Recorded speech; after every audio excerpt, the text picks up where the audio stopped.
진리의 숨결 하나님의 뜻이라는 제목으로 말씀을 전하고자 합니다. 사람은 내면적 뜻과 우주의 조화를 이루고 살아가는 사고하며 살아가는 존재입니다. 오늘 우리의 뜻이 흔들리고 진리마저 거래되는 시대를 살아가고 있습니다.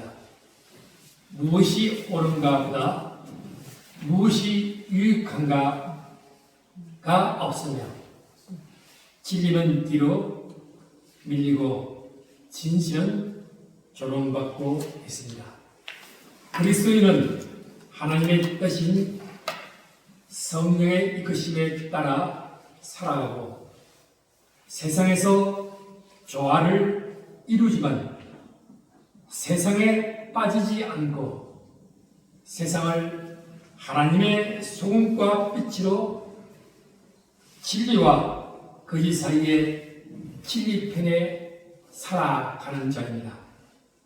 우리의 부활의 산 정의로 이 땅의 거짓의 바다 속에서도 진리의 등불로 살아가야 할 사람들입니다. 그래서 히브리서 10장은 진리의 숨결, 하나님의 뜻, 부활의 산 정인으로서의 삶을 살아가는 우리들에게 좋은 메시지가 되어야 믿습니다. 그래서 히브리서 10장 1절 말씀을 읽겠습니다.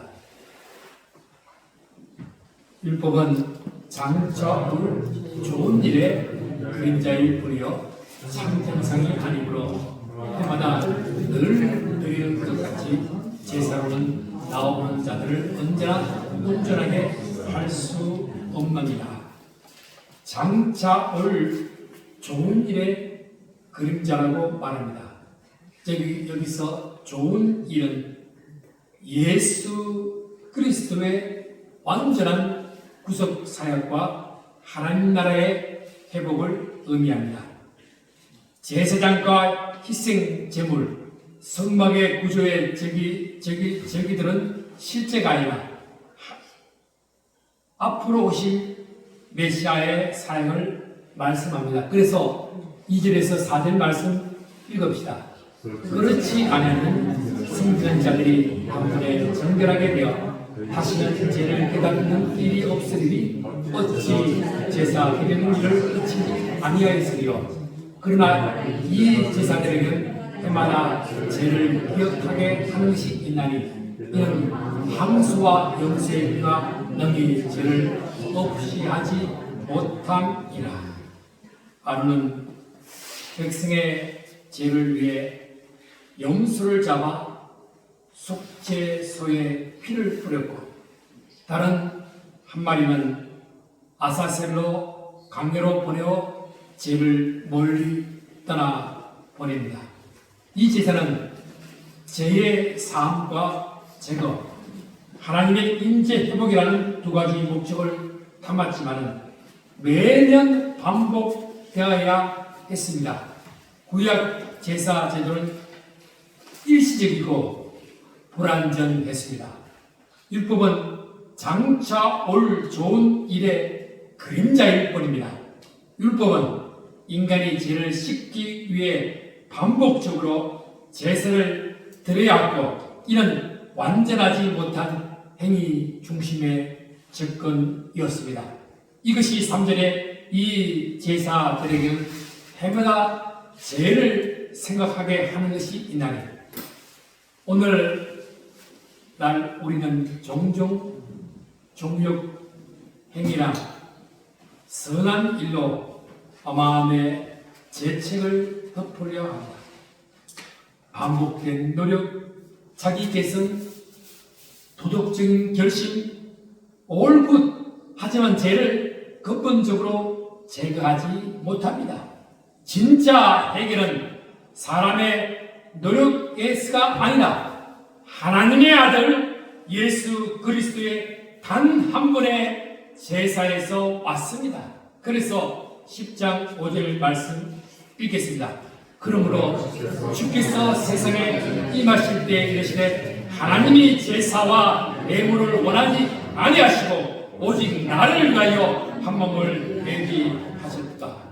하나님이 원하시는 것은 제사의 외형이 아니라 순종의 삶, 사랑으로 드리는 헌신이었습니다.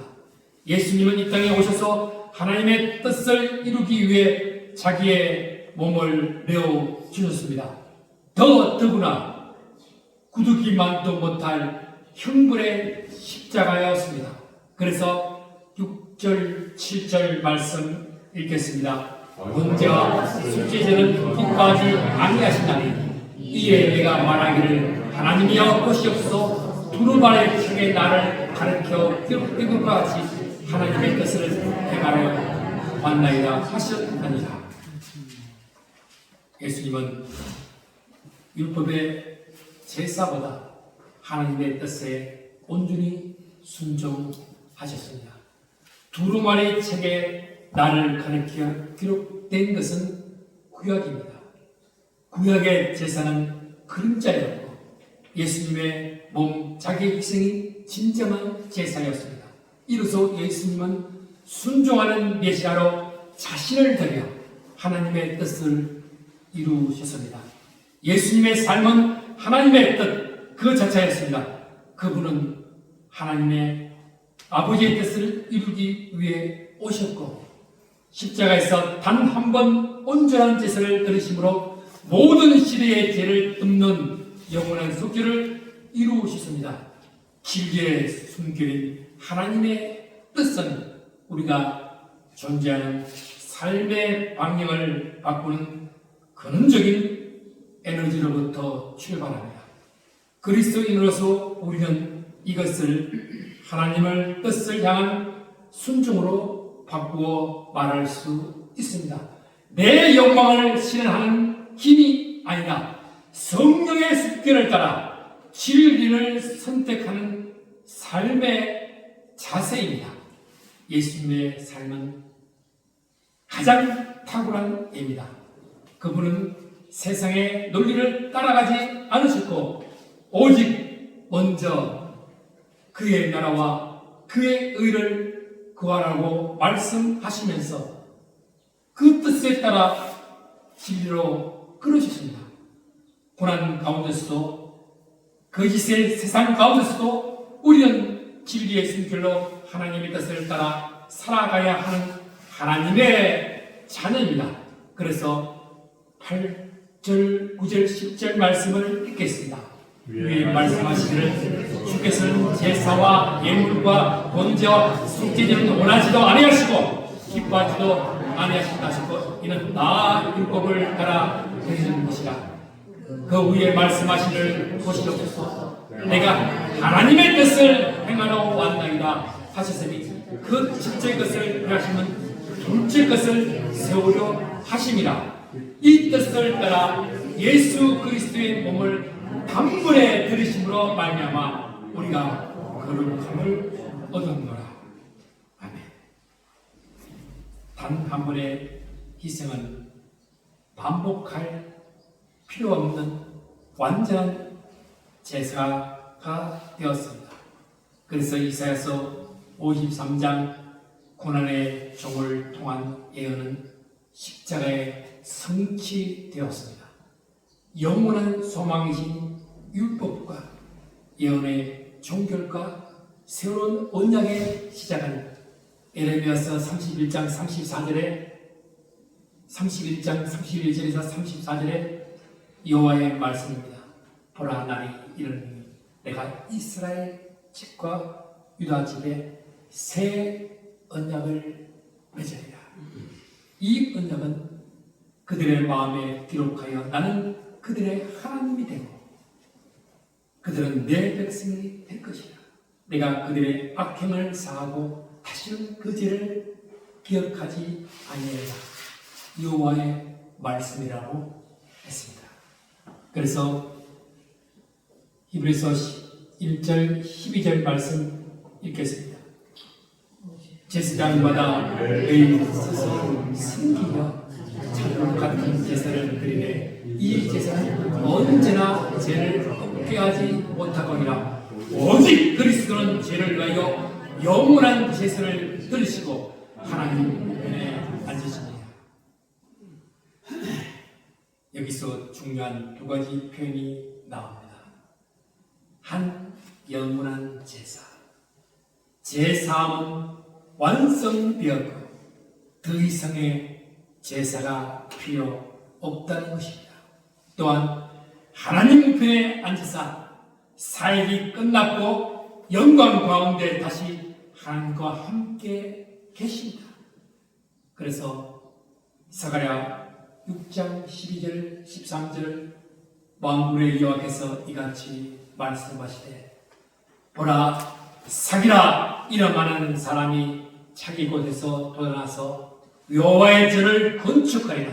그가 여호와의 전을 건축하고 영광도 얻고 그 자리에 앉아서 다스릴 것이요 또 제사장이 자기의 자리에 있으니 이 둘 사이에 평화의 옥림이 있으리라. 이는 제사장과 왕이 하나가 되는 그리스도의 예표로 해석되는 구절입니다. 예수님은 하늘 성소를 직접 섬기는 대제사장이자 교회를 세우시는 메시아야 왕입니다. 예수님의 하늘 제사장직으로 완성됩니다. 그래서 13절 14절 읽겠습니다. 그 후에 자기 원수들을 자기 발등에 내게 하실 때까지 기다리시더니 그가 거룩하게 된 자들을 한 분의 제사로 영원히 온전하게 하셨느니라. 원수들을 자기 발등상에 두게 한 것은 창세기 3장 15절의 예언의 성취입니다. 내가 너로 여자와 원수가 되게 하고 네 후손도 여자의 후손과 원수가 되게 하리니 여자의 후손은 네 머리를 상하게 할 것이요 너는 그의 발꿈치를 상하게 할 것이니라. 우리는 자주 실패하고 죄책감에 시달립니다. 그러나 기억하십시오. 사망 권세를 이기신 그리스도는 이미 우리의 죄를 씻으시고 우리를 온전하게 하셨습니다. 이 확신은 부활 이후에 산소망으로 우리의 삶의 중심이 되어야 합니다. 그래서 15절 16절 말씀 읽겠습니다. 또한 성령이 우리에게 전언하시되 주께서 이르시되 그날 우리는 그들의 뜻을 언약이 이것이라 하시니 내 법을 그들의 마음에 두고 그들의 생각에 기록하리라 하시니 성령께서 이렇게 정언하십니다. 이것은 새 언약의 약속입니다. 고린도후서 3장 3절에 오직 살아계신 하나님의 영으로 선 것은 또 돌판에 선 것이 아니요 오직 육의 마음판에 쓴 것이라.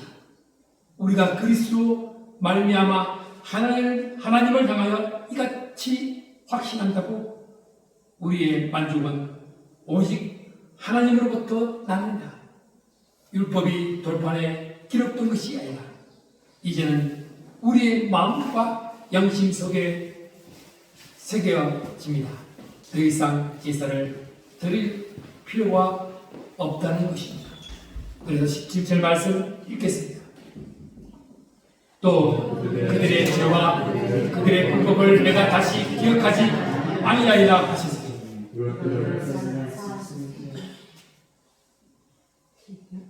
부활의 아침 무덤은 비었고 죄는 기억되지 않으며 우리는 새 생명 가운데 다시 태어났습니다. 죄는 사라졌고 은혜는 새겨졌고 소망은 살아났습니다. 그들의 죄와 불법을 내가 다시 기억하지 아니하리라. 여기엔 용서와 완전함과 자유의 선언이었습니다. 예수님의 피는 우리를 정결케 하며 더 이상 제의식에 얽매이지 않고 자유롭게 진리 안에서 살아갈 힘을 줍니다. 성령의 숨결을 따라 사는 삶은 타협 대신 진리를 말합니다. 두려움 대신 부활의 소망을 품습니다. 그리고 이 시대를 향한 부활의 정의로 예수께서 살아계신다는 가장 강력한 삶의 증거대로 살아가야 되는 이유가 우리의 성도들이 있습니다. 그래서 18절 읽겠습니다. 이것들을 사실적 다시 죄를 위하여 제사 드릴 것이 없느니라. 하나님의 법이 외부의 글이 아닌 마음 안에 새겨집니다. 죄는 완전히 사라지고 우리는 산소망 가운데 살아가게 됩니다. 구약의 예언은 히브리서 10장에서 성취되었습니다. 율법과 제사는 그림자였고 예수님은 모형과 형상인 본체요 실체입니다. 이사야와 시편, 에레미야의 예언은 예수님의 십자가의 부활로 완전히 성취되었습니다. 그러므로 부활 이후에 우리는 단지 전통을 지키는 사람들이 아니라 예언의 완성된 시대를 살아가는 사람들입니다. 예수님의 십자가의 회상은 구약 제사의 완전한 성취였습니다. 부활 이후에 우리는 산소망으로 살아가는 새 언약의 자녀이며 시민입니다. 우리는 매일의 삶 속에서 예수님의 부활과 하늘 제사장직을 믿고 그분의 재림과 나를 소망하는 산 제사장들로 부름받았습니다. 사랑하는 성도 여러분, 우리는 지금 그것이 진리의 양 포장되고 진리는 오히려 조롱당하는 시대를 살고 있습니다. 모든 진리는 상대적이다. 네가 믿는 대로 살라고 소리가 진리를 대신하고 있습니다. 오늘날의 사회가 더 이상 사실에 근거하지 않고 감정과 신념에 따라 진리를 애국하는 위험한 시대라는 것입니다.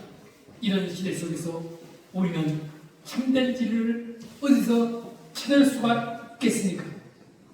바로 예수 그리스도의 피로 이루어진 영원한 속죄, 이것이 참된 진리요 생명의 길이요 우리의 나아갈 하늘 소망입니다. 사랑하는 여러분, 거짓이 잠시 이길 수 있습니다. 그러나 진리는 언제나 최후의 승리입니다. 예수님의 십자가는 지는 것처럼 보였지만 부활로 승리하셨습니다. 오늘도 우리는 진리편에 서야 합니다. 세상의 소리에 휘둘리지 말고 성령의 습관에 귀 기울이십시오.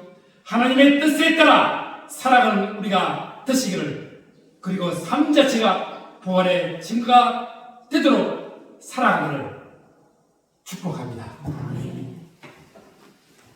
하나님, 우리를 위해 진리에 숨겨주신 하나님의 뜻에 따라 단번에 제사 드리신 예수 그리스도의 보혈을 기억합니다. 부활의 능력 안에서 오늘도 새로운 소망을 붙듭니다. 이 은혜가 우리 삶을 이끌어 주시고 이 소망이 세상을 밝히는 현재가 되기를 예수님의 이름으로 기도합니다.